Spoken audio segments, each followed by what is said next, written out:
this stage. So I'm going to go ahead and say second time we've seen at this stage.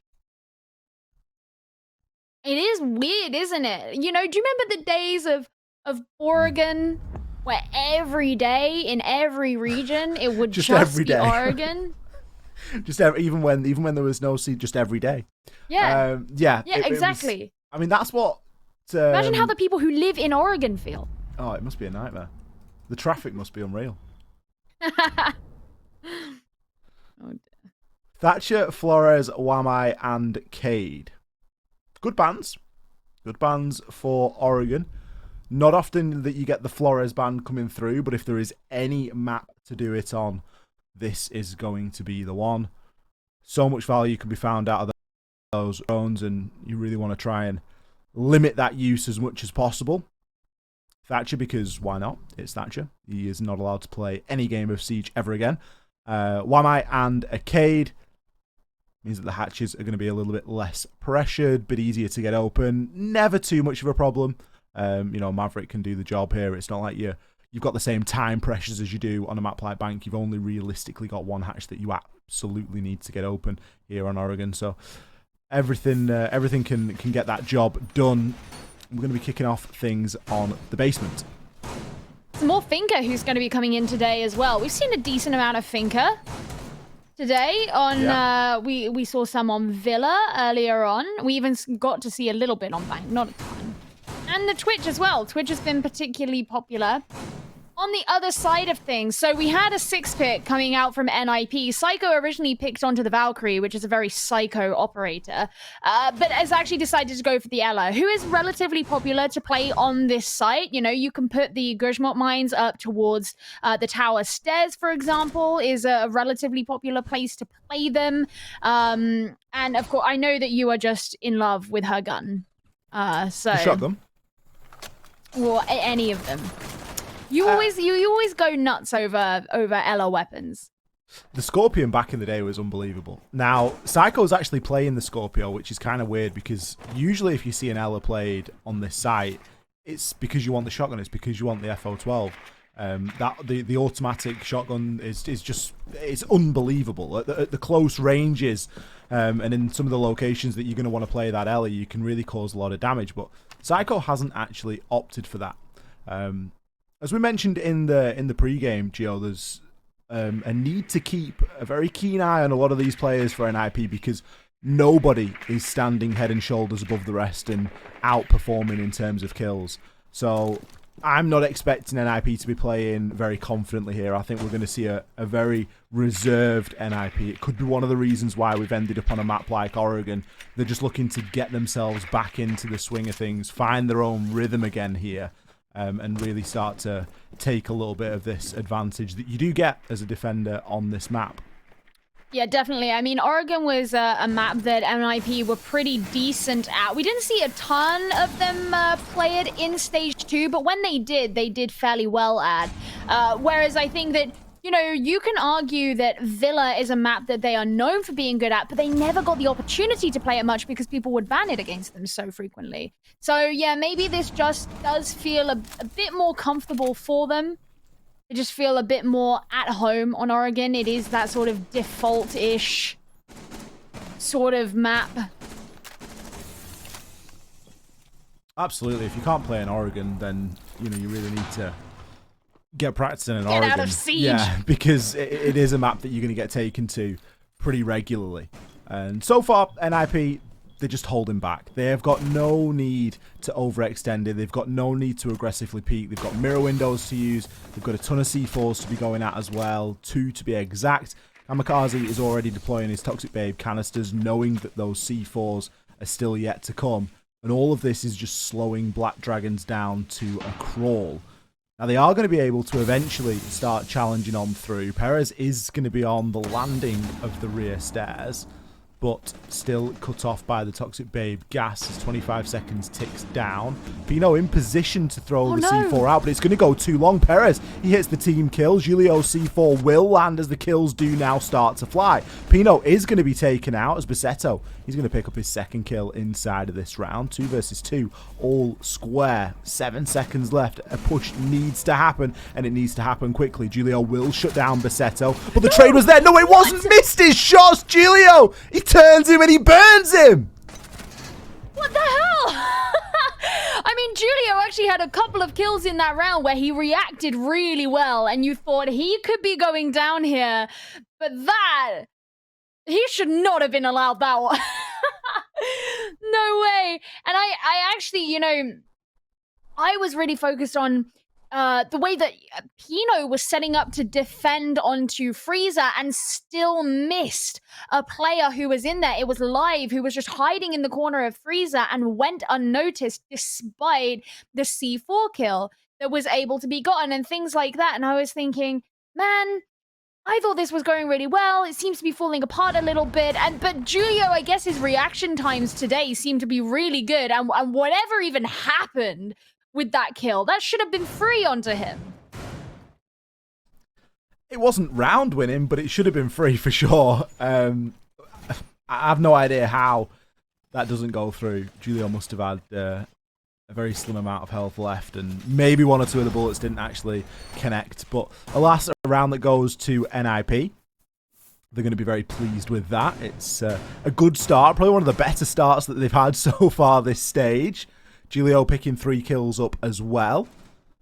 Always nice to see. So, potential yet here for NIP. I just want to see them back at their old confident self, because they've really just looked like a bit of a shell of the team that we saw dominate at 6 Invitational. That's what I want as well, because that's the NIP that everyone thought that they were going to be seeing at the Mexico Major, and they just didn't seem to arrive. I don't know, maybe their plane was just really delayed or something, but whatever it was, they didn't show up at the Major. So going into stage 3, that is the NIP we really want to see, because we want to know it's still alive. We want to know it's still in there. And when you look at other teams like Team Liquid, who have finally conceded that it is time for them to make roster changes, no one wants to be looking at NIP and being like, maybe they should do the same. Do you know what I mean? You want to have faith in this team. You want to be rooting for them. So to see them play confidently, to see them play well, is everything that people want. Now, Black Dragons just getting ready to breach, attack on into Attic. They've already breached it. Again, we've got the classic, the Psycho Clash, which is usually a bit of a nightmare to get past. Interesting to see Psycho on the Clash as well. A player that has really struggled in this stage for kills. So, you know, it's not detriment at the moment to NIP to have, I mean, any one of their players on a shield operator. You think, you know, they're not going to be able to, you know, be there in the fight, but it's going to provide that walking information. It provides a big mean force that Black Dragons are going to have to try and counter and deal with. And again, it just does more to waste the time. NIP in that previous round, they were concerned with one thing and one thing only, and that was the clock. They were happy to give away map control. They were happy to, you know, let people push into the bottom of rear stage stairs, but then they were just looking to hold the attackers in those locations. And I imagine we're going to see a very similar thing here and now once again. They've got the Echo, they've got the Yokai drones that are going to be knocking about out there, Clash on the shield. All of this is in an attempt to deny a lot of time, couple it with the Toxic Babe canisters, and Black Dragons are really in quite a bad problem. 40 seconds left and still no closer to even burning that utility. All of these players of NIP still in the positions, ready to deal with whatever may come. And Patoxy is the first one to be gunned down. Perez getting ready with the nade. It deals a little bit of damage, but not quite enough. Kamikaze finally falls as the first casualty on the side of NIP, but it's not going to stop Bassetto from getting ready with the plant, and it looks like he's just going to be able to finish it perfectly fine. Now the tables have turned, Ollie. I mean, how that has gone down is a miracle in itself. Are NIP in a position to try and retake? Surely they have the means to do so. Muzi, he's going to be the first one to get taken out as Basetto shuts him down. The Clash is doing their best, but is it going to be enough? Psycho and Pino, only Psycho now left remaining, locked into that 1 versus 1 with Perez, and Perez shuts him down. He's played the window beautifully there. So much information available for him. 2 red pings, 1 yellow ping. Everything that he required to clutch that round up, he had in his control and right in front of him. Black Dragons, how they get a plant down with that much denial on the board, I have got no idea. No, that was the thing that really took me by surprise, because there were kills going on around them at the time the plant was going down. I thought for sure it would at least get interrupted. But Basetto just continued, and he got it done. And suddenly it was like, well, momentum's changed, and you've got to start moving this way instead of that way. The responsibility to be shouldered changed hands, you know? So, yeah, that all just shifted in one very, very small space. One thing I did really like as well was just, you already complimented the way that Perez was playing and the information and the way it was coordinated, but I just really like the patience. I think that one issue that I have with a number of players, especially in those really intense situations like that, is sometimes they can get impatient, they can overstep, they can over peak. For example, Black Dragons have always been a very aggressive team, especially when Perez was working alongside resets. They would kind of just run and gun because they could. But for Perez to play in that disciplined way, knowing that the support of his team was going to help facilitate him getting what he needed and getting that opening, that was very nice in my opinion. Seto currently top frag as well on the side of Black Dragons, even on that support role, whether it be the Hibana or the Thermite. So, 1 round apiece. Nothing too clear cut so far. The basement goes to the defenders. Okay, it's expected, but the top floor goes to the attackers. Well, we maybe have a game on our hands here. Another attempt at that top floor remains here for NIP. Looks as though already they're going to approach it a little bit differently to they have previously. Julio almost gets caught out by the Claymore there. I'm surprised that nobody from Black Dragons actually heard him, but he's hightailed it through the basement, and he's going to make that rotation up White Stairs. I don't think anybody knows that he's here right now. It's going to give him a lot of space, though, to actually do some scouting out. Very quickly going, because he knows the repel was there. The run out works. Nice kill onto Iron. And he can just go back and, you know, take refuge in the basement once more. Julio's doing that dangerous lurk roam that you can just never really get a full control or handle of. Even if you had a Nomad in this situation, it likely wouldn't be enough, just because he's got so many options to rotate through. You know, can play downstairs in the basement, be wherever he is required. Plenty of information available for him as well, and impacts give him that flexibility to make those quick and bold plays. Sure, it'd be nice to have a C4 and to try and affect onto the site from below at a later point in the round, but ultimately the impacts are going to give him that flexibility that he needs to be able to operate here in this middle part of the round. And already it's done quite a bit to slow Black Dragons down. Psycho, he's going to take out Perez. It's Kamikaze looking to challenge onto the attic, but he won't be required as Pino is there to pick up the kill. Live comes in pretty big though, refragging onto 2. At the top of Armory Stairs, he has a ping, and he still knows that Julio is going to be a threat from below.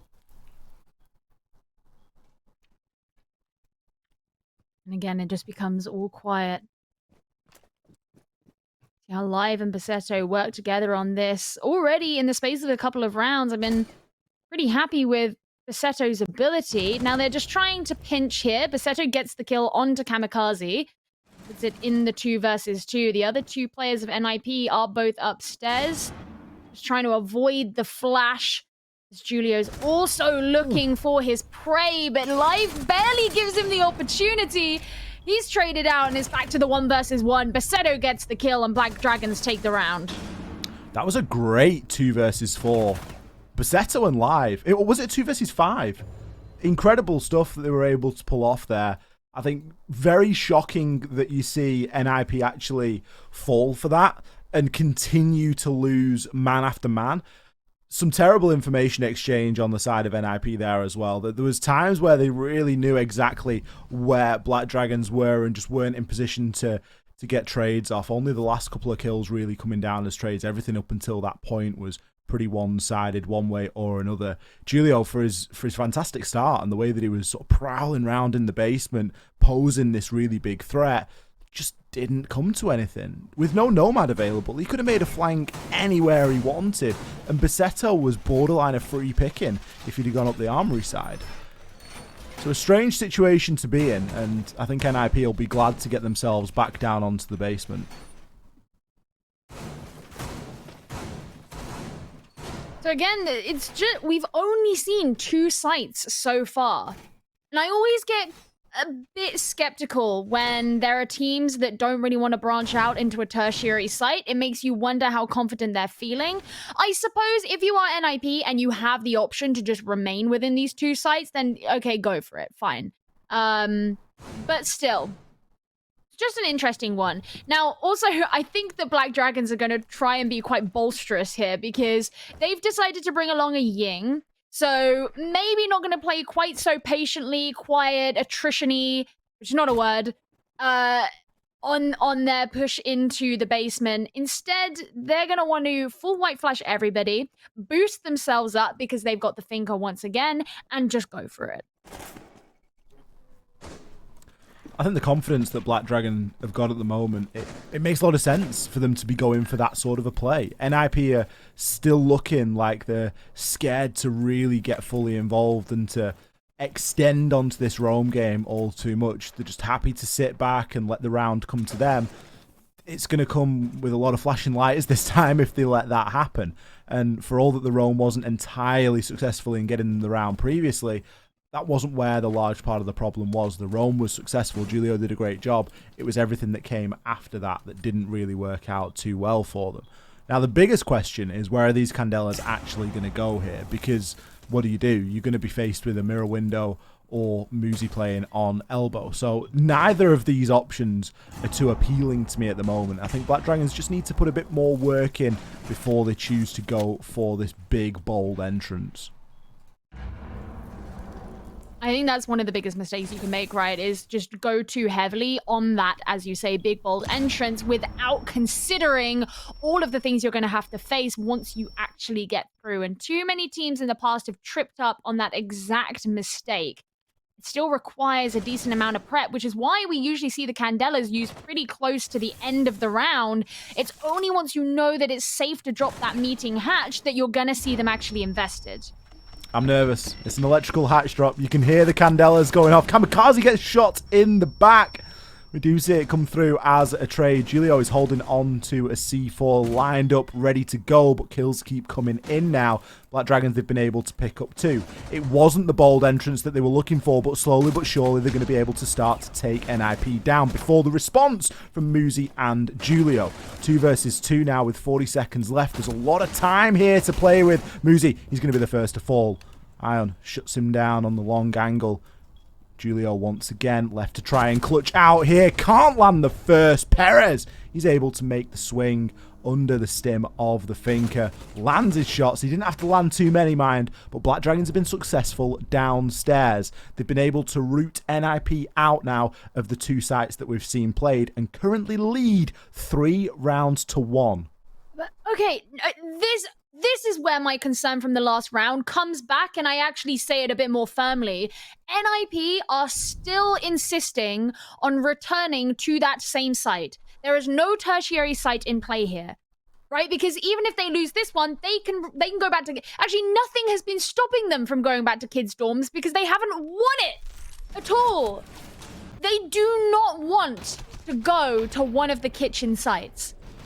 For whatever reason, they don't want to go there. To me, that's a warning sign. They don't want to go anywhere, Gio. No, I don't think they do. It genuinely feels like they just do not want to go anywhere at all. Because they've been successful downstairs. Great. That's something. But it isn't enough. You can't just win one defensive round on an Oregon. Now, we're going to be downstairs in the basement yet again. it's kind of dumbfounding when you see an Oregon that goes this attacker, or this heavily to the attackers. I'm not going to use the word attacker-sided because it just isn't. Like, it just can't be. But the fact that we've seen Black Dragons successfully pull 3 rounds here out, they've got the potential here to go better than a 3-3 split, which for an Oregon is going to be ideal for them. They're going to have a lot of confidence off the back of this as well. And they're attacking into the basement yet again. They may have been a little bit baited here on the lineup that they've brought. They've not brought the Ying this time, but it wasn't a big factor in the previous round, so I don't think they're going to be too concerned. But as far as Black Dragons are concerned, rinse and repeat. You know, they've just got to do the same again. Yeah, I don't think Black Dragons have any reason to particularly be worried. Sure, they haven't brought the Ying this time. That was 6 picked off of. But for the most part, they're sitting pretty comfortably around the epicenter of what they've been bringing before. That same core. All right, I have a good start, but immediate trade. And for me, this comes... Oh, what? Okay. For me, this comes back to kind of what we were saying about Muzi, right? It's like, sure, he gets that kill, great, but then it's immediately nullified. It's the control that's gone with that as well. Pino is able to shut down Ion, so it isn't looking too bad. Kamikaze in position to do very much the same, but Perez still needs to be stopped. Eventually, he will be. Kamikaze's been able to rotate on into the site. 3 versus 2 in favour of NIP, but still, the control is in the hands of Black Dragons. Baseto is going to be holding the cross as Patoxy gathers a bit of information here on the drone. I imagine that spray was a drone or the drone getting taken out, as we now see Patoxy is going to be out just trying to hold on to that bunker entrance. Black Dragons, again, in a good position. They don't need to worry too much here. They can afford to hold the angles for a few seconds. They've still got a couple of drones available between them, but there's some really important engagements to win, and Baseto's going to give himself up to Psycho. Psycho's patience will pay off there. Patoxy is on 1 HP and a dream. A round will go here to NIP. That means one thing, Gio. It means they are now forced off the basement. It means they can go back to kids' dorms. Yay! Where they did not have a particularly good time. Hey, look at that. They're going to kids' dorms. Who would have guessed? That was a hard one. Sorry. I was about to say something. I just inhaled my own saliva. I didn't have time to press the mute button. I'm so sorry. Yeah, I want to see some change come out of NIP here. I think this is a change from what I can remember because this looks very roam heavy. Not that they weren't roaming before, but I mean, there's no plant denial here either. This is just fully, I don't want to say winging it. That's a bit cruel, but they're not worrying about what's going to happen at that point in the round. I think they're more concerned about what happens in everything leading up to that point. This is where I think NIP are better, though. I feel like they're better on, you know, the Mozzie, the Valkyrie, like the Alibi. Like this is what NIP are good at. You know, and it's not to say that they're particularly bad at the plant denial, but I just feel like it was a bit of a disingenuous playstyle to where their roots lie. Yeah, but can everyone be that? in a Rainbow Six team, can everyone be that? Yeah, like NIP have been that. You know, and it's usually, I guess the weirdest thing here is that it's Kamikaze that's playing the Alibi and it's Pino that's on the mute. You know, typically Kamikaze is that hard anchor. So there'd be this lineup, and then Kamikaze would be the smoke or the mute or the echo or something along those lines. I was going to say, I feel like NIP is definitely one of those teams that feels like everybody can flex, but if you're looking for who is going to be more towards the anchor end of the spectrum, it is going to be Kamikaze. If someone's playing that role, it will be him, and usually if someone's going to be a hard entry, it's probably going to be Muzi. But for the most part, all of them can be flexible. It's just, I guess they've all chosen to be in the same part of the spectrum for this round, because everybody wants to get in on that relatively similar role. I mean, I want to see it work, because NIP have had a pretty rubbishy time on this site so far. So yeah, by all means, do whatever thing different you feel you have to do. I think holding a little bit more of the map is just important as well. You know, we've seen them defend down in the basement, and all but the last round, they were very turtled in on that defense. And now that they're looking to flex, they're looking to hold a little bit more of an extension. Already, it's slowing Black Dragons down. And Black Dragons haven't really been pinched for time all too much inside of this game just yet. Kamikaze opens things up with a kill onto Live. As I think a direct approach into sight that was thwarted quite early on. Julio finds one onto Perez, making that roam game and that lurk inside of the basement work once again. Pino will be chunked on down, but still, Black Dragon's yet to find a kill, as another goes in favour of Kamikaze, and Patoxy, as the flank watch, is left as the last remaining player. Kamikaze does him a favour and levels this up somewhat into a 1 versus 4, not a 1 versus 5. That's why Kamikaze usually plays the hard anchor. Because he just can't be trusted. He can't be trusted. I mean, I would not want anybody that does that to play a hard anchor. He literally impacted himself. At least if he like toxic babes himself, it's not going to be quite the same effect. True. Maybe we limit him to just smoke and echo and things that he can't hurt himself with. Yeah. But Toxie's still doing a little bit of damage here. He's managed to take out Pino. But again, such a long way to go. 30 seconds. You can't imagine a world where NIP let this one slip. They're still holding upstairs. The diffuser is in Narnia for all intents and purposes. It will not be a factor in the next 19 seconds. As Patoxy makes his rotation in and will be shut down by Muzi. A couple of people on the side of NIP holding that angle. Everyone knew that he was going to come in through the bottom of white, and Muzi eventually shuts him down. Leveling us up to a 3-3 split. Which is not bad. And NIP finally proved that they can indeed successfully defend 2 rounds. 2 rounds? I mean 2 sites. Pretty impressive stuff. No, I'm being a little bit cruel, but I think that for a lot of that half, we didn't see an NIP that we know we could see. And it was a little bit confusing. But they are now on the attack. They're going to be 6-picking off of their Maverick, heading over into the Monty. We just get a nice little view on that really, really nasty kill from Patoxy in through big window. But yeah, so NIP, they're going to be coming in on the Monty, which I would say is a bit of a... That's like what NIP like to pull out when, you know... They know they can, and they know that maybe they've not been doing so well on other stuff. It's like they've always got the shields in pocket. Yeah. The going gets tough and the shields get going. Exactly. That's really what happens on NIP. And it's usually Julio that pulls that panic lever. In this instance, Psycho is going to be playing on the Monty. Guess it makes sense, you know, as we've mentioned already, they can all play everybody else, every other operator, so there's no real advantage to one or the other taking either role. Let's see just a really nice condensed pocket strat here from Nip. I think they've long been a proponent of the freezer-sided push, and it's something that I know that we've sort of discussed it at great length, Gio, whether, you know, is freezer a good option, is the electrical hatch a good option, is the laundry a good option? And NIP have always been a team that have historically favoured that freezer side of things. Oh, yeah. I always use, back in stage 1 especially, I always used to make fun of NIP for how they just insisted on doing freezer pushes all the time. But it's like they would send all 5 players into freezer every single round. It would drive me insane. And they did start to make it a bit more dynamic, a bit more kind of layered in stage 2. And I was a bit less mad at them. So I don't think I'm necessarily expecting a 5-man freezer push, but it would not shock me if the focus of NIP's attack were to be freezer. And the fact that they have drones set up down there leads me to believe that that is probably the case.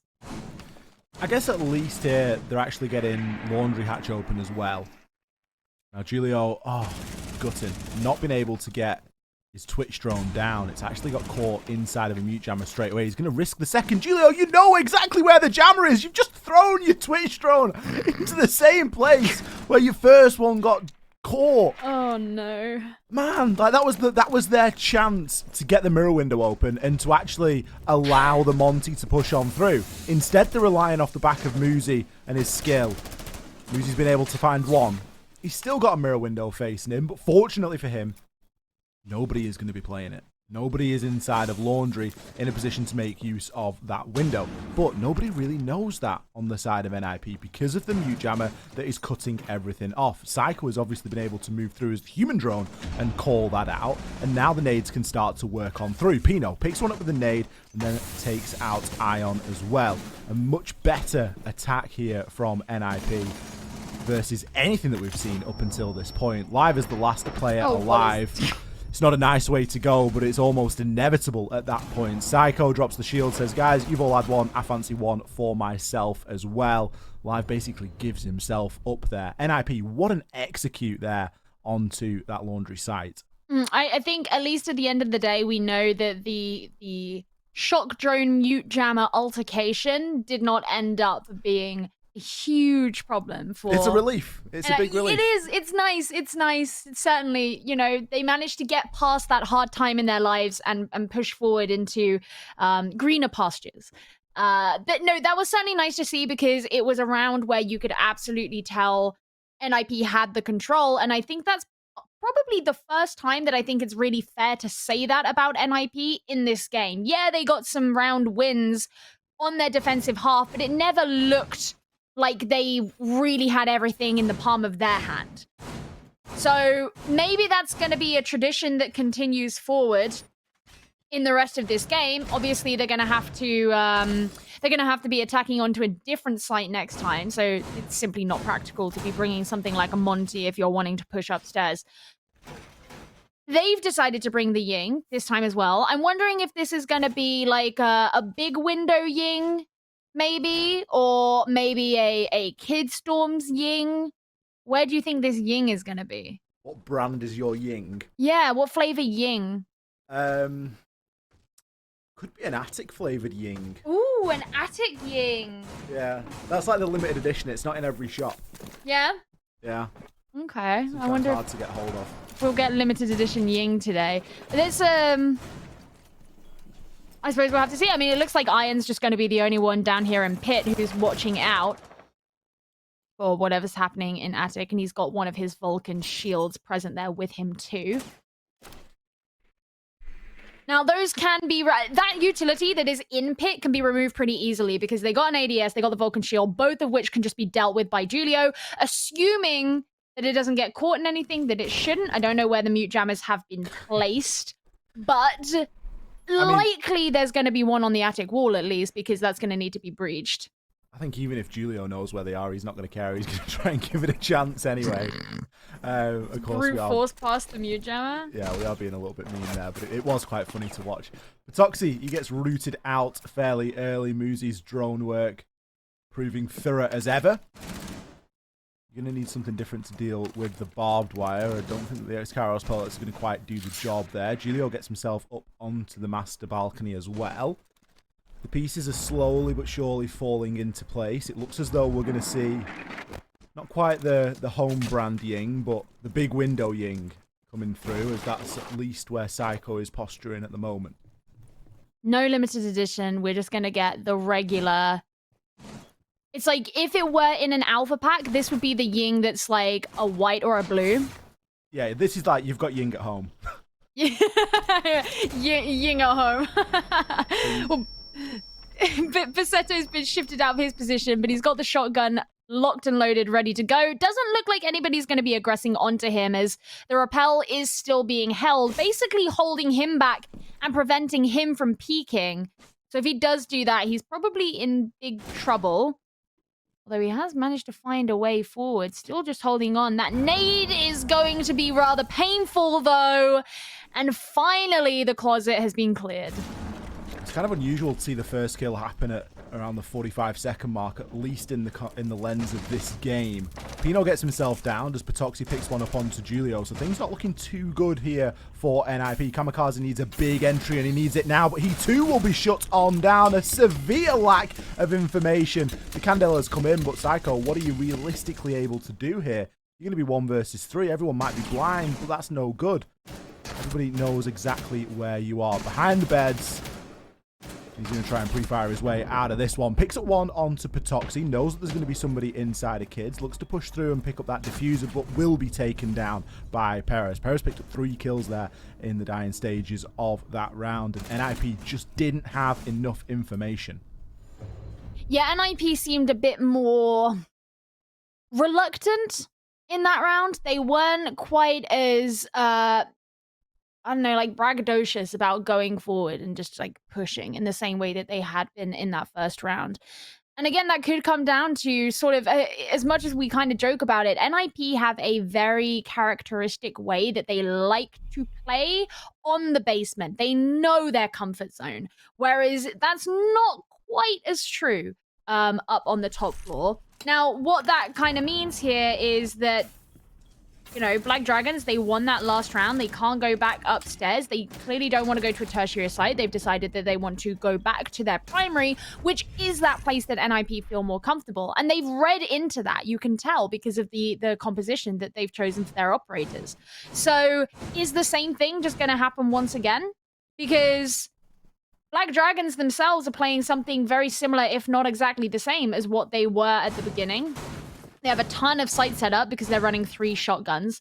Although, actually, I don't know for sure that Patoxy's not running the carbine. He could be on a shotgun too. I don't think he is. Yeah, there we go. There's the carbine. Boring. What are Black Dragons going to do in this round to ensure that the same thing's not going to happen? Because as much of a joke as it is, you can't guarantee that Julio is going to throw his drone into a mute jammer once again. Likelihood is he's not going to. So that's one of those things that was unexpected in that round that kind of slowed NIP down a bit. It wasn't enough to stop them from getting the round. But the point is, you've got to bring in other things now that are going to sufficiently slow them down.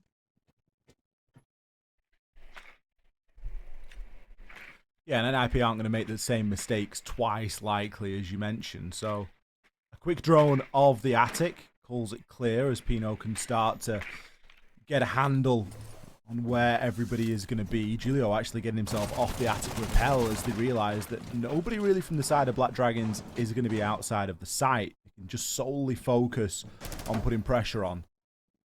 It's a very effective way to do the roam clear. If you can pre-place drones and get a very quick early understanding that there's going to be nobody out there, look at the flexibility now that NIP have. They don't need to get a body in upstairs because they've been very effective up until this point. There are still a lot of problems to solve, but they've got tons of time to do so.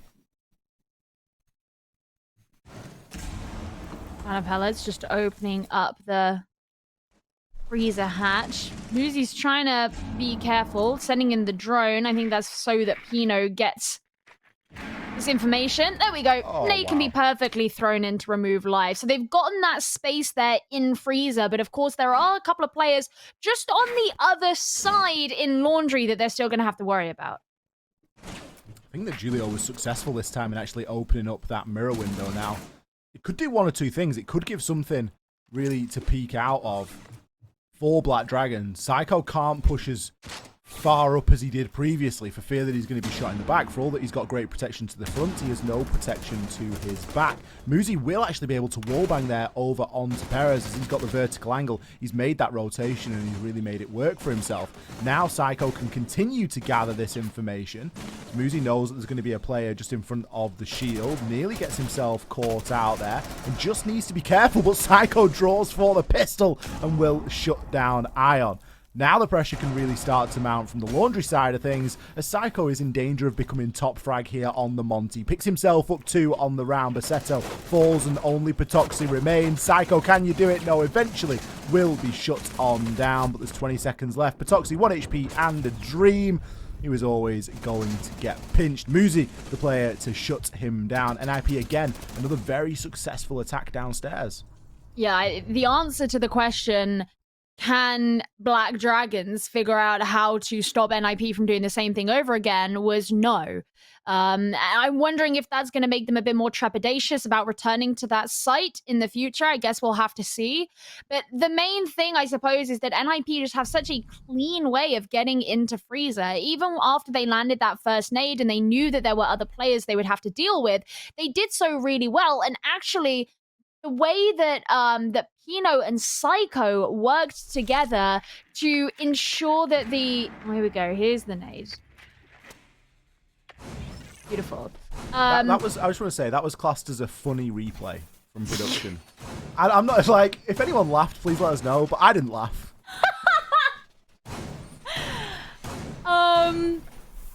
Oh, I really hope producer Simon was hot mic then. Ooh. He's been mean to you. Being mean to you, Funny Ollie. replay, Gio. Get ready to fake laugh.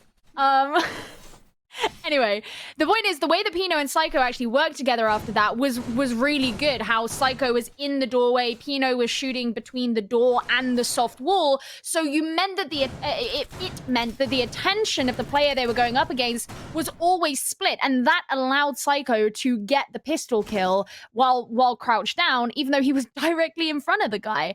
So it's just a very, very clean freezer attack from NIP that's going to need a lot more attention from Black Dragons if they are to go there again.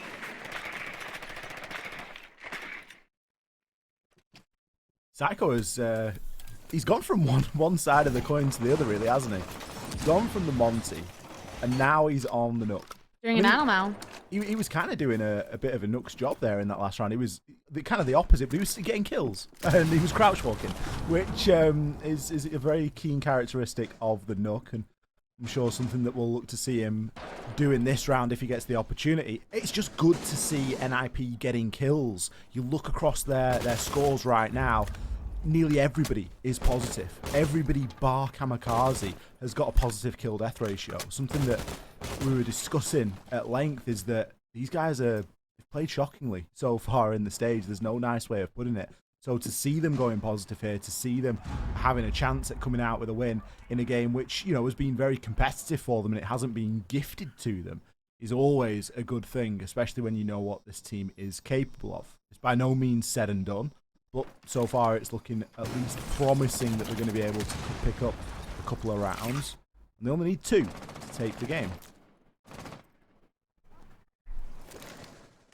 Well, they just got to keep it up, but you have to remember, of course, that things are very close between these two teams right now. But with Psycho opening up things like that, maybe NIP are not too far away from victory at all. They have breached open the walls required from Small Tower, but not yet cleared out showers. That's going to be their next point. Now, they know where Pino is now. They got to kind of stop, think about what's going on. Usually trying to hold in through showers, but again, have not cleaned out Perez. Not a player that you can afford to ignore, but he does get swung, and he will die. Kamikaze is there with the swing. Ion trying to hold on to that white stairs window.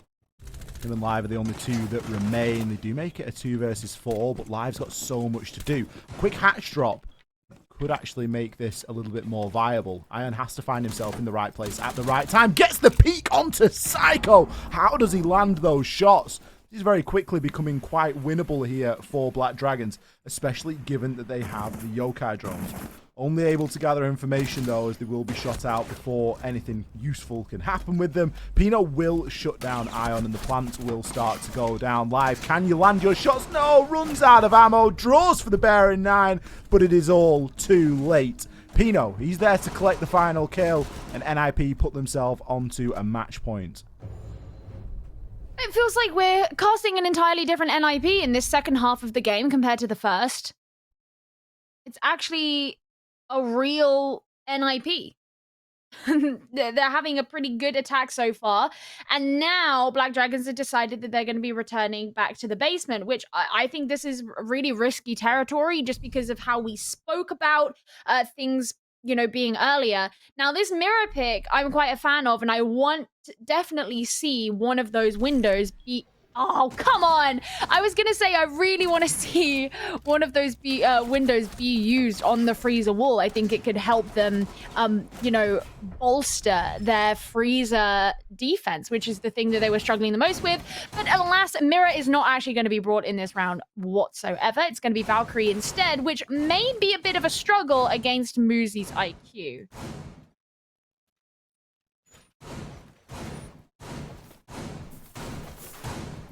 Yeah, the IQ is... I can see why it's brought on some maps rather than others. For example, on Oregon, I think there's probably a lot of value that you can get out of the IQ because you can scan a large area quite quickly, and especially with the changes, given that you can now categorize what it is exactly you've scanned on the scanner instead of having to guess off outline or site or location. You can now figure out exactly what it is. The scanner will tell you. So I think you probably get a bit more value off it, especially on this sort of a map versus a much larger map, and that's maybe why we're seeing Muzi flex over onto the IQ here, and it just provides that extra layer of security here for NIP that they're going to have a clear idea of what they're getting themselves into, and it's almost like they're ramping themselves up to final form. You know, Muzi's eased himself in with a couple of fragging operators, and now he's going to bring out the IQ where he's got a bit of something to do as well as get the kills. I definitely like that, and you know, I guess we'll see how much IQ that we actually get, just given that the changes that were made onto her. We're still waiting for the day that her nades come back, by the way. I'm still on the pro nade IQ side of the fence. I don't know about you, Ollie. I'm pro grenades. Yeah? I think as long as they get removed from someone else. Yes, Sledge. I'm obviously not pro another set, but... or Yana, maybe. I mean, Iana's days are numbered, honestly. Anybody that crouches onto Iana is just a ticking time bomb at this point. Iana is next in the firing line for that nerf, 100%. There we go. Just hand the nades... Oh, that was a nice kill. Hand the nades over from Yana to IQ. See, I mean, Muzi would have been able to get that kill if IQ had some nades, you know what I'm saying? He probably would have been able to get the nade kill. I agree. Yeah, exactly. It's been a 1-for-1 regardless, so it's back to a 4 versus 4. I say back to a 4 versus 4. It is finally, for the first time, a 4 versus 4. And with about 1 minute 20 left, finally these players can actually start pressuring down onto the basement. Notice as well, Ollie, because we haven't really mentioned it, they're not going for the same push that they usually do here on Laundry. They're looking to set themselves up, going down into Pillar from the tower stairs, and they're likely going to use Psycho to guide them in. It's strange, isn't it? Because Black Dragons aren't playing the mirror this time either. So it would have been easier than ever to take in the freezer because you've not got the mirror window to deal with. It just seems a little bit strange. Well, it was a 6-pick, wasn't it? So they probably got a little bit debated into it, yeah. I think Psycho gets himself taken off live. How have you hit that shot? Psycho, I think I heard him drop the shield to try and actually get out of the way of the Toxic Babe canister gas, but he's no longer a factor inside of this round, and a big part of the pushing power from NIP has been lost. Now we're left with a dangerous and desperate hatch drop, which everybody knows is going to be coming because it gets announced with stuns. A kill will be found on the drop, but 2 found for Black Dragons, for Toxie and Perez. Perez actually picking up the final 2 out of 3 kills there, as basically NIP just lined up for him, ready to be knocked on down. Yo, that was actually a really nice kill, but it meant nothing. So now my reaction just seemed really like overbearing. I think that NIP kind of got in their own heads a bit. They thought, we need to change things up, otherwise Black Dragons are going to be adapting too much.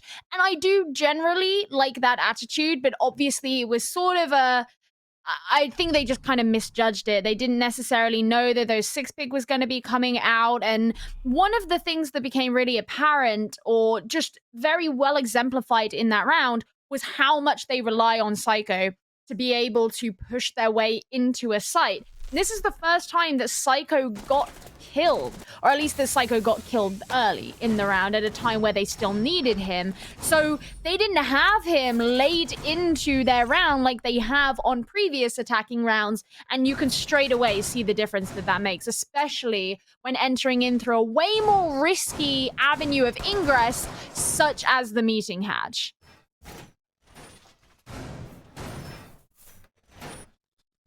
Sit down, Psycho. Honestly, we've just seen it again on the replay, and that's going to be a great shot from the other player perspective. It just does not every day you get to see those sort of shots pulled off when a Monty's full sprint and it's a little short spray from an SMG-11 that takes him down. Back upstairs we go now for Black Dragons, somewhere that they were very successful previously. NIP not only ran out of time, but they also ran out of information when previously attacking in here. We'll have to see how they choose to proceed. Perez was the standout player again. He's been pretty standout throughout the entire game so far, but I remember him having a big part to say about how this round played out last time we saw Big Storms defended by Black Dragons. They're still fighting against that match point. They've been able to pull one back. Maybe, just maybe, they can grab two and get themselves a guaranteed overtime and a guaranteed point out of this game. Oh, Julia to open things up. Again onto Patoxy, who has had some really nice shots so far today, but there have been a couple of rounds where he's been, stultified kind of early. It has obviously meant that he's not available for hire later on in the round. A lot of stuff, a lot of utility out here upstairs. Again, we spoke before about the need for that to be cleared, but NIP have been pretty successful so far in taking control of games and big windows. So a lot of this utility that's present in Attic and Trophy, how much of that is going to need to be touched to the same extent that it would be if they were making a push through those areas? NIP with the advantage for the time being. They haven't really been able to press that all too much, and Live actually takes Julio down, so it will be a very late trade, but a trade nonetheless. Muzi comes in and is able to secure the kill onto Live. NIP starting to look a little bit more like their former selves with that ability to consistently trade off the back of one another. They do still sit in an advantage. They haven't got a great deal of information left at their fingertips. 4 drones remain. Perez going to be inside a pit. He's got a bulletproof camera that's looking all the way through Attic, so somebody likely can be watching that out for him. Psycho going to shut down Basetto. Basetto died in the same place last time. It wasn't as big a factor as you may think, but the man count advantage for NIP is a little bit more overbearing here. And Perez and Ion have a lot more to worry about. There's a ping on the breach. We know that somebody's going to be pushing through onto there. Ion misses just a couple of shots and can't get lucky trying to land on. Eventually, Muzi will shut Perez down. Psycho picks up Ion, and NIP lock in a regulation time win. Only just, but it's a regulation time win nonetheless against Black Dragons. Mate, take what you can get, especially after the rough stage that NIP have been having so far. And yeah, sure, maybe it's not quite the same level that we've seen from NIP in the past, but it is still something, and they need to be holding on to their place in the leaderboard. We saw at the very beginning of the day, NIP in the stage 3 standings have slipped into